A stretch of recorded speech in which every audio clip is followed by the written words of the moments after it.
I used to think the noise above my bedroom was just bad insulation. That's what you tell yourself in an old building, because the alternative is too ridiculous to say out loud. Pipes expand, air vents pop, the structure settles, wind hits the roof a certain way, and the whole place speaks back in creaks and sighs. I'd lived in apartments most of my adult life, and every one of them had its own little soundtrack. So when I moved into Unit 3C, top floor, third level, no neighbors above me, I was looking forward to the one thing I'd never had: silence over my head. That's why the first sound didn't make sense. It happened on the second night. The first night, I slept like a person who'd been running for months and finally stopped. New job, new commute, new everything. I had unpacked just enough to make the place functional.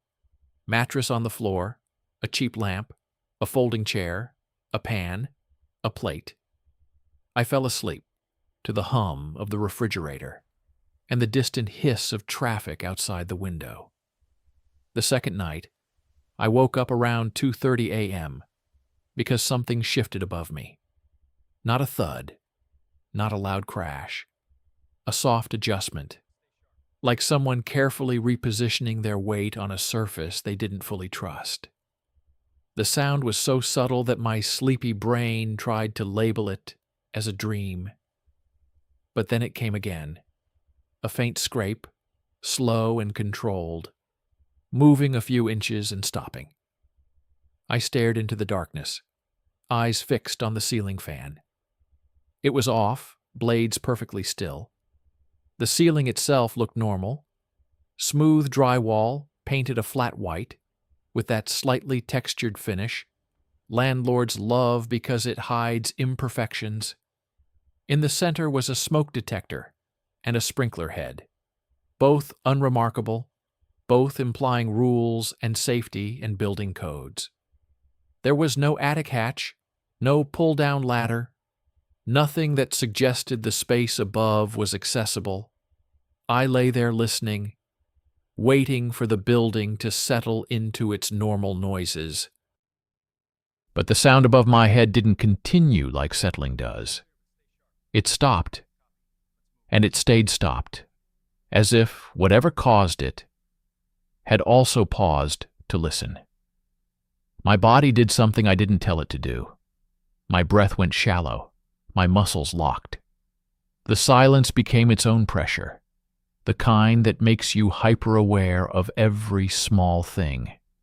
Your heartbeat, the fabric of your sheets against your skin, the faint hiss of your own breath. I turned my head slightly toward the hallway where the bedroom door was open. The hallway was dark too, but it felt like it held more space, more unknown. Then, from above the corner near my closet, I heard a slow exhale. It was so quiet it could have been air moving through a vent. It could have been my imagination turning nothing into something. It could have been any of the normal explanations that keep you sane. Except it had cadence. Human cadence. I sat up so fast, the mattress creaked under me. I expected the ceiling to show something, an outline, a crack, a bulge, anything. It didn't. The drywall remained flat, calm, indifferent. I turned on my lamp and stared upward until my eyes watered. Nothing moved.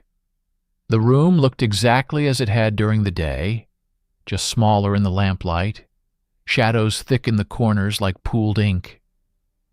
I told myself the exhale was the building. I told myself I was overtired. I told myself if an actual person was above me, I would hear more than that. Footsteps, weight, a loud scrape, something undeniable. I lay back down with the lamp on. The light made the room look safe, in the way light always tries to. And when nothing else happened for 15 minutes, my mind began to soften, to relax back into the logic it preferred. I fell asleep. The next morning, I forgot how scared I'd been. That's another thing the brain does for you. Buffers the edges of fear, so you can still function. Over coffee, I even laughed at myself, thinking about how absurd it was to be afraid of a ceiling. Top floor. No one above me. It was probably wind on the roof, or a duct shifting, or anything. That night, it happened again. This time at 2:47 a.m., a soft scrape, longer than before, then a pause, then another scrape. I didn't sit up. I didn't reach for the lamp. I stayed still and listened, trying to match the sound to something normal. But it didn't match anything. It wasn't the random pop of pipes or the sudden thump of a radiator. It moved, stopped, moved again, like something with intention. I slid my phone out from under my pillow and checked the time. 2:47. I watched the digits change to 2:48 as the sound above me continued. Then it stopped. And again, as if on cue, the silence stretched. I realized I was holding my breath. I forced myself to inhale slowly, quietly, like I was the one trying not to be heard. When the exhale came from above, I knew it wasn't my imagination this time, because it happened in response to me breathing. I turned my lamp on and said, "Hello." The word sounded stupid the second it left my mouth, like I was talking to a ghost, like I was talking to my own paranoia. The ceiling didn't answer. The building didn't answer. My voice died in the lamplight and nothing moved. I didn't sleep much after that. Over the next week, the noises became frequent enough that they stopped feeling like isolated incidents and started feeling like a pattern. They were always late, always in the quiet hours where the building was mostly asleep and the outside world had softened to distant cars and occasional sirens. Sometimes it sounded like crawling, sometimes like slow dragging. Once I heard something like fingers tapping lightly against drywall, as if someone was testing the thickness. I tried to be rational. I researched. I typed phrases into my phone at 3 a.m., like top floor ceiling noises, and ventilation crawl space apartment, and animals in ceiling, but no attic. Most answers were boring.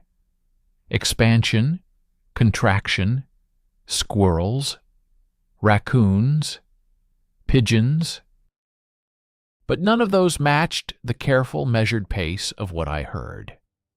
Animals scramble. They panic. They don't stop the moment you stop breathing. I also started noticing something else. Dust. In the morning, I'd find a fine powder on my nightstand, like someone had shaken flour somewhere above my bed. I'd wipe it away, and it would return the next day. I checked my vents. I checked the windowsills. The powder seemed to collect most directly under the area where the noises originated, above the hallway outside my bedroom and near my closet. One morning, after a particularly bad night, I noticed a thin hairline crack in the ceiling, so faint it almost disappeared under the texture. It ran diagonally from the corner of the hallway toward the center, like a vein. I stared at it for a long time. I'd lived there less than 2 weeks. Had it been there when I moved in? Maybe. But I didn't think so. I had been careful during the move because I didn't want to be blamed for damage.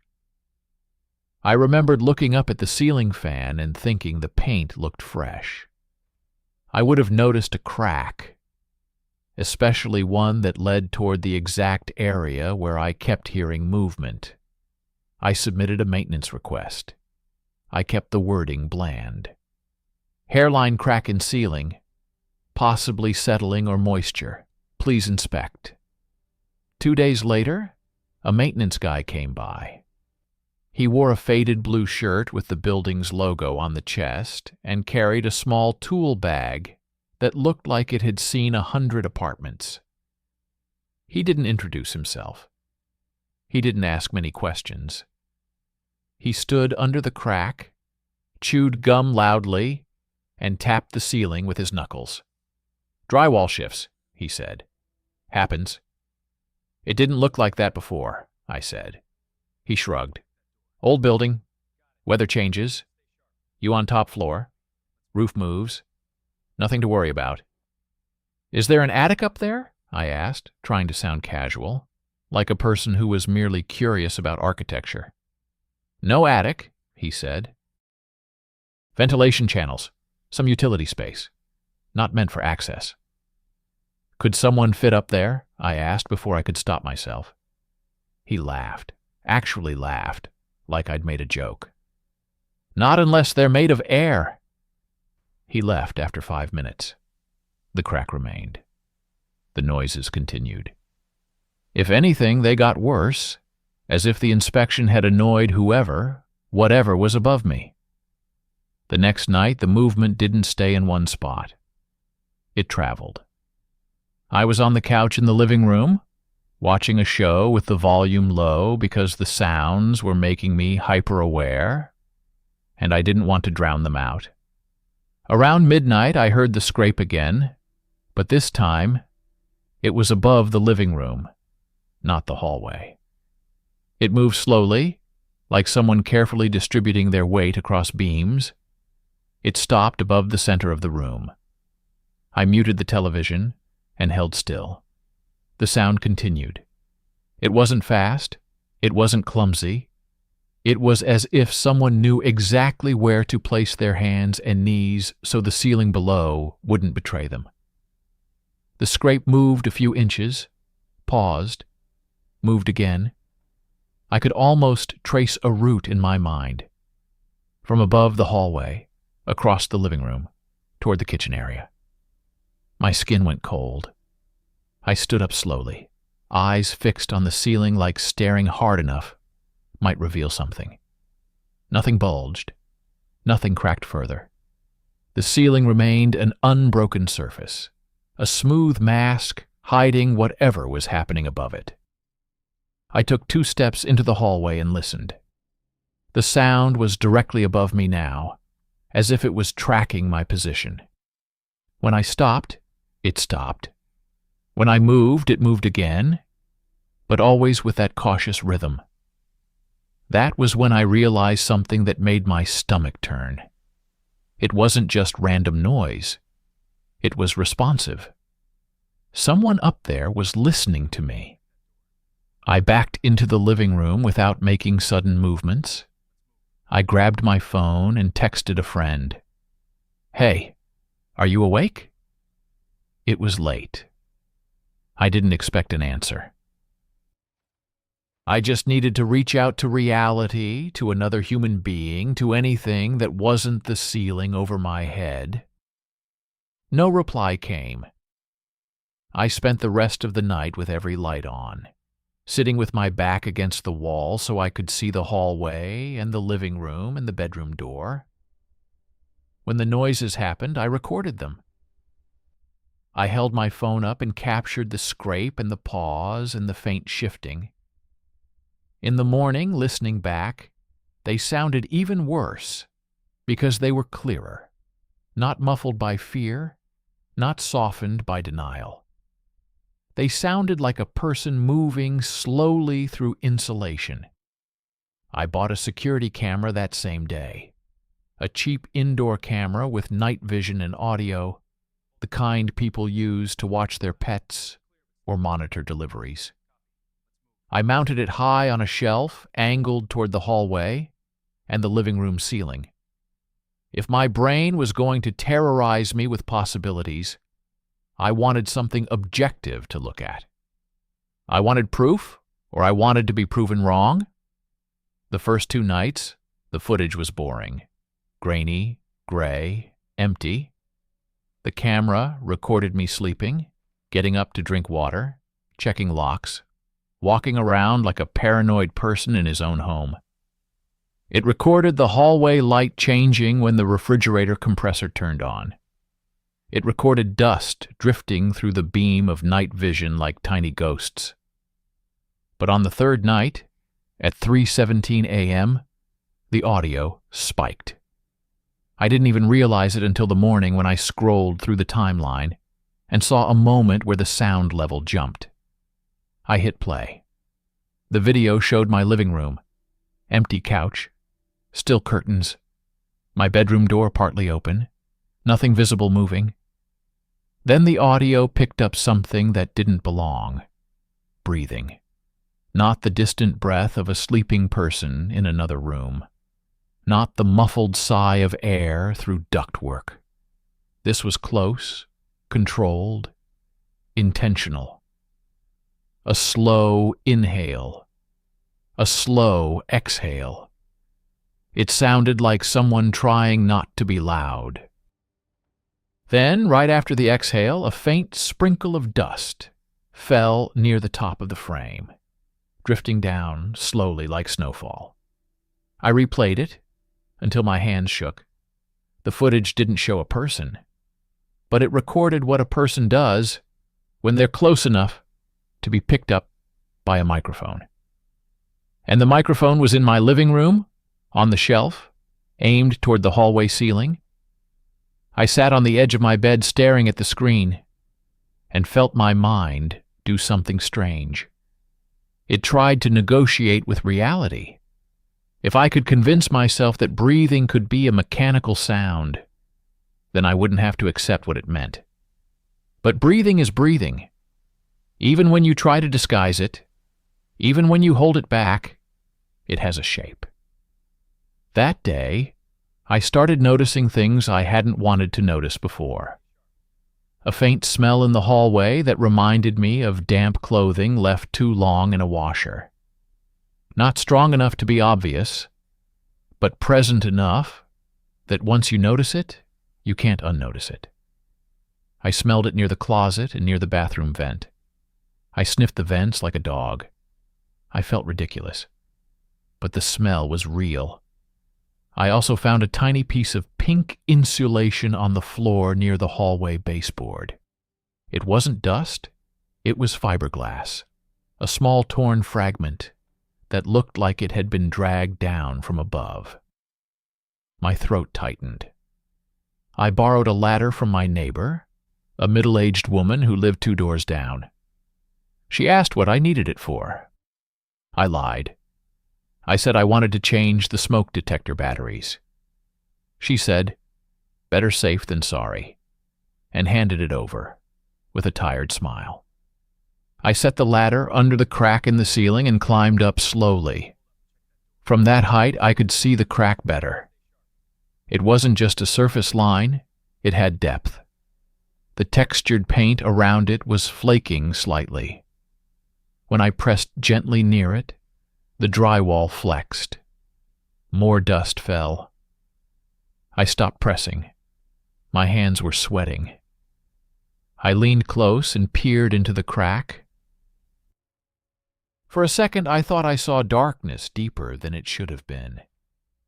Not the shallow darkness of a tight space between beams, but the kind of depth you see when there's actual room beyond. It could have been an optical illusion, a trick of shadow. But it made my stomach drop. I climbed down and stood back, heart racing. My apartment suddenly felt smaller, like the ceiling had lowered. I looked at every corner differently. I looked at vents like they were mouths. That night, I didn't wait for the noises. I set the camera to record continuously. I kept my phone charged. I put my keys and wallet in a bag by the door in case I had to leave fast. Around midnight, while I was still awake on the couch, the sound began again above the living room. Slow drag, pause, shift, drag. It moved toward the hallway. I muted the TV. I listened. Then the ceiling did something I hadn't felt before. It vibrated. Not like a heavy stomp. Like a slow weight settling into a new position, pressing down gently. The drywall gave the smallest dip, so subtle that if I hadn't been staring at it, I might not have noticed. My mouth went dry. I stood up and whispered, "Who's up there?" I don't know why I whispered. Maybe because my body knew that loudness would provoke something. Maybe because some instinct recognized that whoever was above me didn't want to be detected, and I didn't want to trigger panic. The movement stopped instantly. Silence. I waited. My heart hammered so hard it felt like it would be heard through the ceiling. I didn't move. I didn't even blink.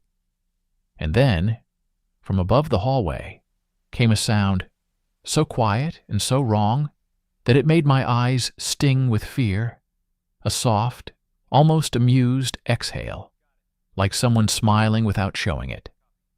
I backed toward the front door without turning my back on the hallway. I grabbed my bag and slipped my shoes on. I didn't leave yet. I wanted to.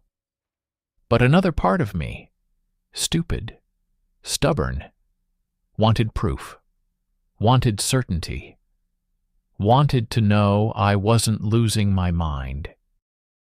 So I sat in my car outside the building for an hour, watching my windows like they might change. The building looked normal. Other windows glowed with TV light. A cat slipped along the sidewalk. No one looked like a person living above someone else's ceiling. I went back inside around 2 a.m. because exhaustion does that to you. It convinces you to accept danger if it means rest. I locked the door, chained it, and lay down fully clothed on top of my bed. At 3:17 a.m., the camera notification lit up my phone. Sound detected. My heart jumped. I stayed still and watched the live feed. The living room looked empty, gray in night vision, but the audio meter was high. I turned the sound up, breathing, closer than before. Then a faint tapping, 3 slow taps against something hollow. Not loud, but deliberate, like knuckles on drywall. Tap, tap, tap. I didn't move. I didn't blink. I watched the corner of the screen where the hallway ceiling was visible. Dust drifted down. Then very slowly, a darker patch appeared near the top edge of the frame, as if something was pressing downward from above. The ceiling shadow changed shape. It shifted slightly. My stomach lurched. I turned the sound down, clamped my hand over my mouth, and forced myself to stay silent. The breathing continued for several seconds, then stopped abruptly, like someone had held their breath. The tapping didn't return. The shadow didn't change again. After a minute, the audio meter dropped, and the camera feed went back to normal. I waited until morning. I didn't sleep. The moment the sun rose, turning the windows pale, I called the police. It took effort to explain it without sounding insane. I told them I lived on the top floor. I told them I heard movement above my ceiling. I told them my camera recorded breathing and tapping. I said there might be someone in the ventilation space. The dispatcher asked, "Are you in immediate danger?" "I don't know," I said honestly. But someone is in the building where they shouldn't be. 2 officers arrived that afternoon. They were polite in the way people are when they're trying to assess if you're a genuine threat report or a misunderstanding. They watched my footage. They listened to the recordings. One of them raised his eyebrows at the tapping. The other officer stared at the screen longer than he needed to. "You're sure you're on the top floor?" he asked. "Absolutely," I said. "Roof above me." They inspected the crack. They climbed the ladder. One officer pressed against the drywall near the crack and frowned when it flexed more than expected. "There shouldn't be enough clearance for anyone to move up there," he said. But he didn't sound certain. They called building management. Building management called maintenance. Maintenance arrived with a drill and a saw and a look on their face that said they didn't like being here. For this. They cut into my ceiling. It's a strange thing to watch someone cut into your home. The ceiling feels like a boundary you never expect to be breached. When the saw bit into the drywall, dust poured down like a sudden storm. The maintenance guy wore a mask. The officers stood back with flashlights ready. I stood in the corner, hands shaking, trying not to cough. A rectangular section of drywall loosened and was lowered carefully. More dust rained down. The smell hit us immediately. Stale, damp, human. The officers lifted their flashlights into the opening. At first, the beam revealed beams and insulation. That was normal. Then the light moved deeper, and it revealed a narrow tunnel. Not a formal attic, but a crawl channel carved through insulation, stretching away from the opening and disappearing into darkness between joists. Someone had moved the fiberglass aside in a way that created a path. Someone had been up there long enough to make it look intentional, like a hallway. There were items: a plastic water bottle wedged between beams, a crumpled fast food bag, a blanket folded into a thin bed-like shape. And further back, beyond where the flashlight beam was strongest, something else, something that made the officer's posture shift. A backpack. The officer called out, "Police! If you're up there, come out now." Silence. He called again, louder. Still silence. Then, from somewhere deeper in the crawl space, a soft movement. It was unmistakable. Not settling. Not wind.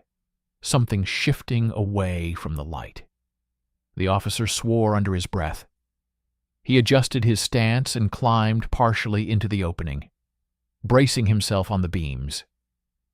The other officer stayed below, hand on his radio, scanning the room like someone might come through the front door. The flashlight beam moved slowly into the crawl space, and then it landed on a face.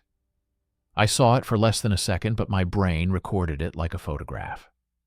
Pale skin, eyes wide, unblinking, a mouth slightly open, as if mid-breath.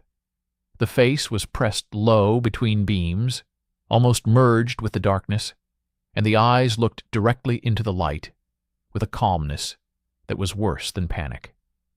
Then it vanished, not dropped away like an animal. Slid back, controlled, practiced, as if the person had done this before, and knew exactly where to go to avoid being seen. "There's someone in there," the officer said sharply, backing out. "There's someone in there right now." He radioed for backup. Within minutes, more officers arrived. The building manager arrived too, pale and sweating. Tenants peeked out of doors, whispering.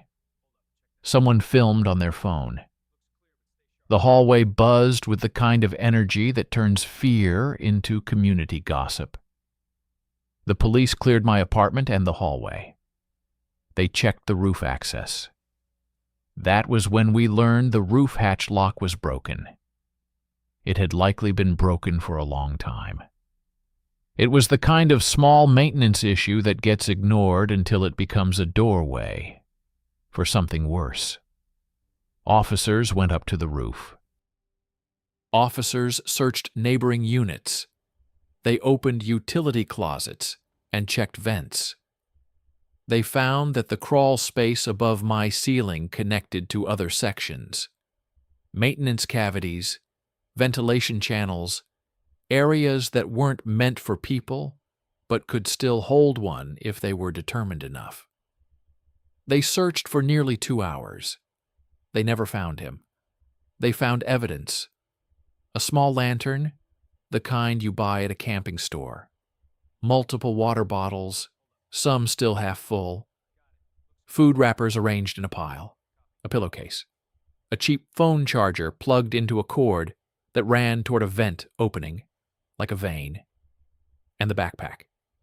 Inside the backpack were more items: a pair of gloves, a small multi-tool, a folded blanket, and a notebook. The notebook had scribbled entries, messy handwriting, dates and times. Some pages were blank. Some were filled with repeated phrases, like someone trying to steady their mind. Stay quiet. Don't move.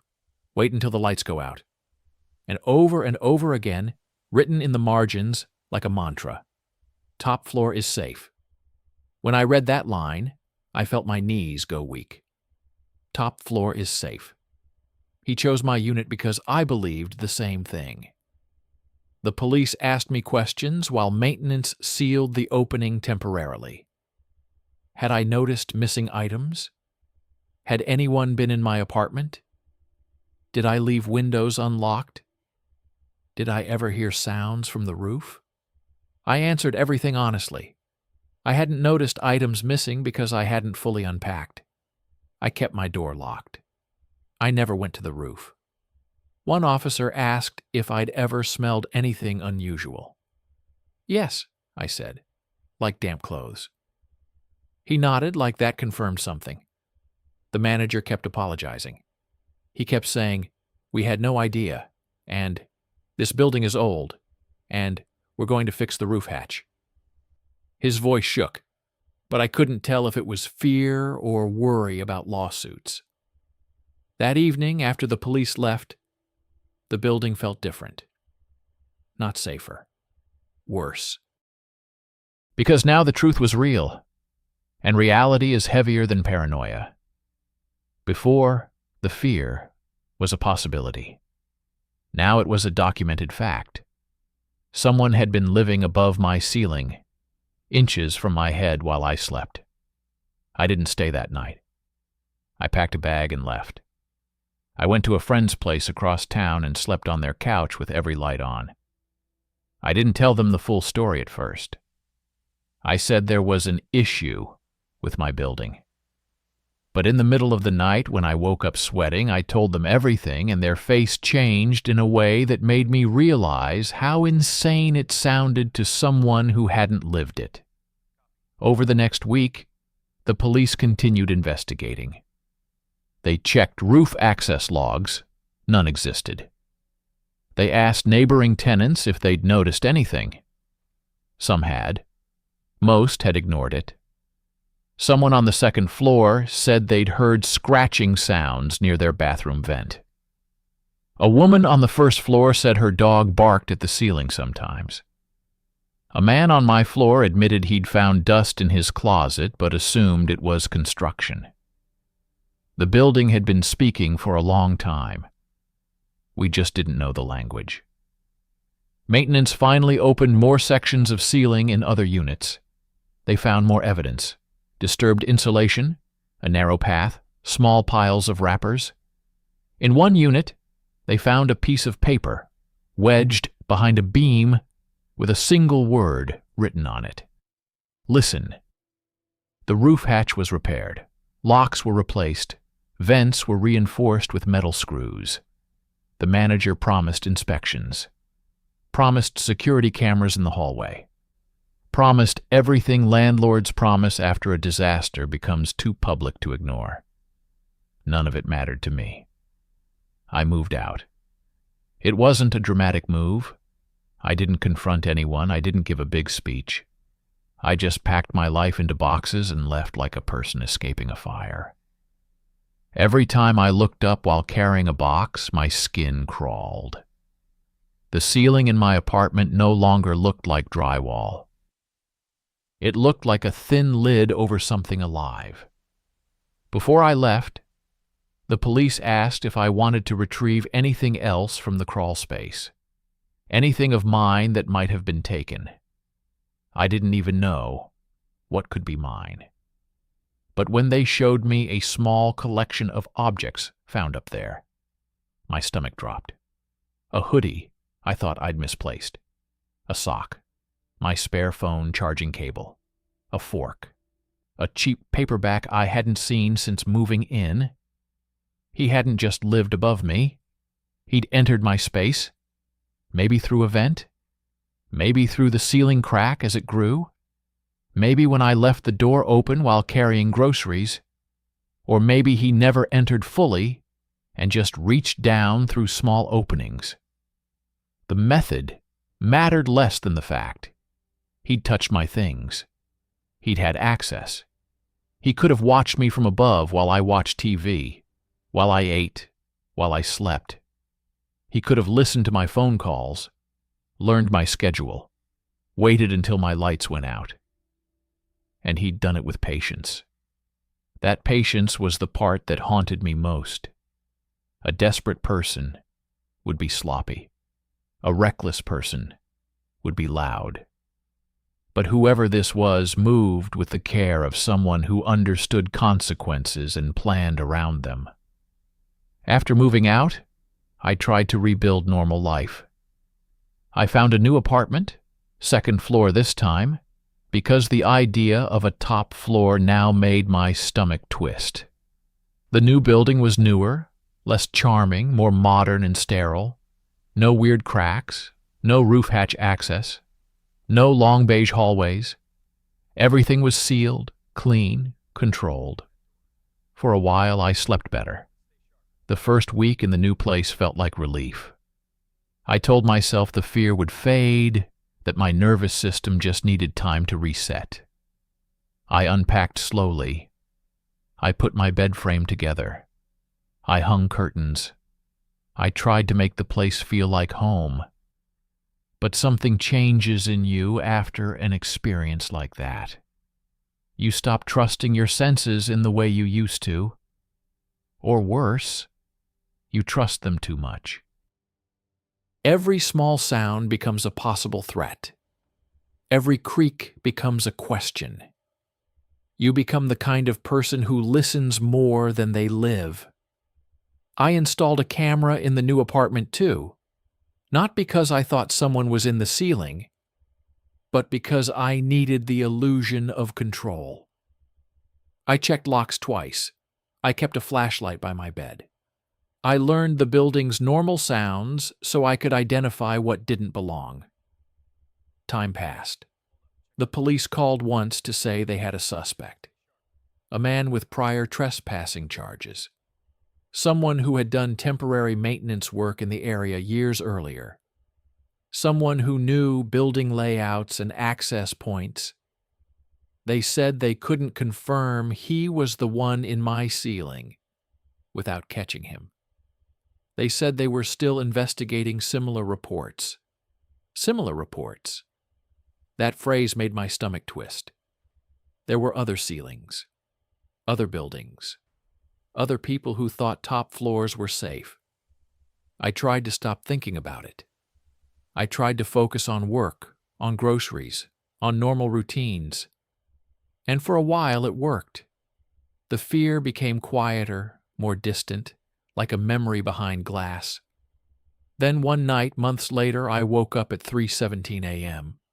Not because of a sound, not because of a nightmare. Just awake. Sudden, alert, as if something had pulled a string in my brain. I lay in the dark, listening, trying to convince myself it was nothing. The room was still. The building's HVAC hummed faintly. A car passed outside. I stared at my new ceiling. It was smooth, clean, untouched. No cracks, no texture hiding imperfections. It looked safe. I told myself, "You're fine. You moved. It's over." Then, very faintly, from the direction of the bedroom vent, I heard a soft shift. It wasn't loud. It wasn't dramatic. It was the kind of sound that might not even register if you weren't listening for it. But I was. The shift was followed by a pause, then another shift, and then a slow, controlled breath. I sat up so fast my sheets tangled around my legs. I turned on my lamp and stared at the vent like it might open. Nothing happened. The vent cover didn't move. The ceiling didn't change. The room remained normal. My heart hammered in my throat. I grabbed my phone and opened the camera app. I checked the live feed from my living room. Everything looked empty. I checked the audio meter. Low, quiet, normal. I held my breath and listened again. Lamplight filling the room. Nothing. No scrape. No shift. No breath. Just silence and my own fear echoing. Maybe it was trauma. Maybe my brain had memorized the pattern, 317, and decided to punish me with it. Maybe the breath I heard was my own, and I'd mistaken it because of panic. Maybe. But when I lay back down, I couldn't stop thinking about one detail from the original footage that I hadn't told anyone because it sounded too unbelievable. After the police first came to my old apartment, after the ceiling was opened and they called for backup, there had been a gap of time, minutes where I was downstairs outside the building, waiting with other tenants, watching police go in and out. At the time, I assumed the person in the ceiling would be panicking, running, trying to escape. Later, when I reviewed my security footage from that day, I saw something that still makes my skin crawl.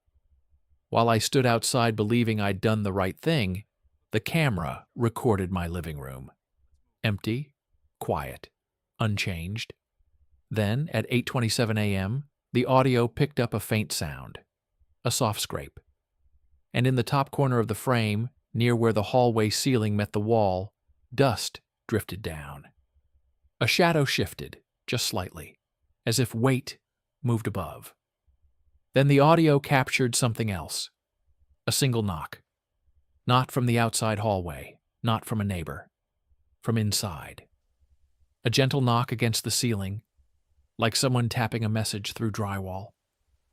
Then another knock, slower. Then silence. The idea that he was still up there, while police were in the building, wasn't the worst part. The worst part was how calm the knocks sounded. Like he wasn't afraid. Like he was signaling to himself, or to the building, or to me, that he could remain hidden as long as he wanted.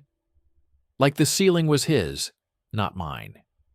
That memory was what kept me awake in my new apartment after 317.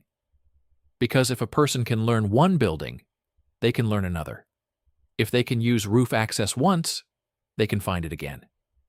If they can turn architecture into hiding, then home becomes a thin concept, drywall and locks and assumptions. I eventually fell asleep again, not because I felt safe, but because exhaustion always wins eventually.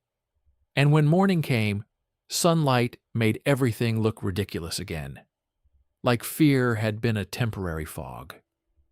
But even in daylight, I couldn't forget what I'd learned. I started noticing ceilings everywhere, in grocery stores, in office buildings, in parking garages. I'd look up and imagine the spaces people don't think about. The hollow channels, the beams, the gaps above panels. I'd think about how many places are built with hidden routes that only maintenance workers understand. And I'd think about how a person with enough patience could turn those routes into a world. Sometimes when I walked past my old building, I'd slow down and stare up at the roof. The roof hatch had a new lock now. There were security cameras in the hallway. The building looked normal. People still lived there. Lights still glowed at night. Life continued because life always continues. But I knew better than to trust what a building looks like from the outside. The scariest part of my story isn't that I heard noises. It's that I learned how easily humans ignore them. Because if the sounds had been louder, someone would have acted sooner. If the smell had been stronger, someone would have complained. If the ceiling had cracked open dramatically, the building would have been evacuated. But the person in my ceiling didn't rely on chaos. He relied on subtlety. on the fact that most people assume the world is stable and safe until it proves otherwise. He relied on the way we dismiss small fears, because acknowledging them would be embarrassing. He relied on denial. And he lived above me in that denial like it was another room. I don't know who he was. I never got a name. I never got the comfort of an arrest photo or a court case or a resolution. The police had theories, suspects, possibilities. But the person I saw in the flashlight beam, the pale face, the wide, unblinking eyes, remained a fragment of a human being, a shadow with lungs, a presence that existed just long enough to prove itself and then vanish back into the spaces people don't think about. Sometimes I wonder what his nights were like up there, how he moved across beams, how he memorized every weak spot and every safe patch of insulation, how he learned the rhythms of my life, the time I turned off the TV, the time I brushed my teeth, the moment I stopped moving in bed and started breathing like sleep, how he waited, how he listened. And sometimes I wonder something even worse, how many other people he did it to. Because the crawl space didn't belong to me. It belonged to the building. It connected across units. It was a hidden network that existed whether anyone acknowledged it or not. A person like him doesn't live in one ceiling forever. They move. They adapt. They find the next quiet tenant, the next top floor, the next place where nobody expects footsteps above their head. And that's why, even now, if I wake up in the middle of the night and the room is too quiet, I find myself listening upward. Not because I want to, but because some part of my brain refuses to forget. Because once you've heard a human breath, where no human should be, you never fully trust silence again. You start to understand that roofs aren't barriers, they're platforms. And sometimes when a building goes quiet enough, you can feel the truth hiding in the architecture, alive, patient, and impossibly close. A man inside your ceiling isn't a monster. He's worse. He's real.